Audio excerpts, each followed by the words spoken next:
এটা হচ্ছে দিল্লিতে অবস্থিত হুমায়ুন টম্ব।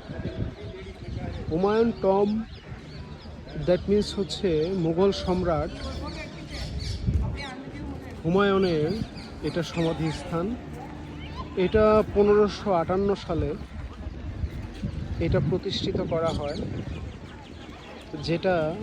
যে টম্ব অর্থাৎ সমাধি মোগল সম্রাটের হুমায়ুনের, সেটা হচ্ছে ভারতের সর্বপ্রথম কোনো গার্ডেন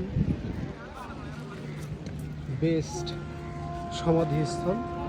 এটা দিল্লির, যেখানে আমাদের সচরাচর বাংলাদেশিরা থাকে পাহাড়গঞ্জ থেকে এটা এসি বাসে 20 টাকা ভাড়া, ঠিক নিজামুদ্দিন আউলিয়ার দরগার অপোজিটেই এটার অবস্থান। হুমায়ুন টম্ব খুব ফেমাস, এটা ইউনেস্কোর হেরিটেজ একটা প্লেস।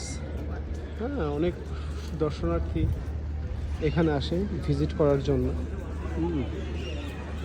দেখুন, এটা একটা বিশাল এরিয়া আসলে। এখানে অনেকগুলো বিল্ডিং। এটা হচ্ছে মেন স্ট্রাকচারটা। এই মেন স্ট্রাকচারটাও নিচে থেকে অনেক উপরে, আমি মিডিলে এখন দাঁড়ানো। হ্যাঁ, এটা অনেকগুলো স্ট্রাকচার নিয়ে গঠিত, অনেক বড় এরিয়া একটা।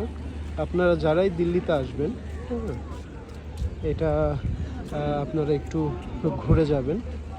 একদম নিজামুদ্দিন আউলিয়া দরগার গেটের ঠিক অপোজিটেই এই হুমায়ুন টম্ব বা হুমায়ুন সমাধিস্থল নামে এটা পরিচিত। এটার এন্ট্রি ফি হচ্ছে 40 টাকা ইন্ডিয়ানদের জন্য, এবং সার্ক কান্ট্রিজ যেগুলো আছে আমাদের বাংলাদেশ, পাকিস্তান, ভুটান, নেপাল, মালদ্বীপ, আফগানিস্তান, এদের জন্য 40 টাকা, এবং ফরেনার্সদের জন্য এটা 600 রুপি। হ্যাঁ, দেখুন কত বড় এরিয়া।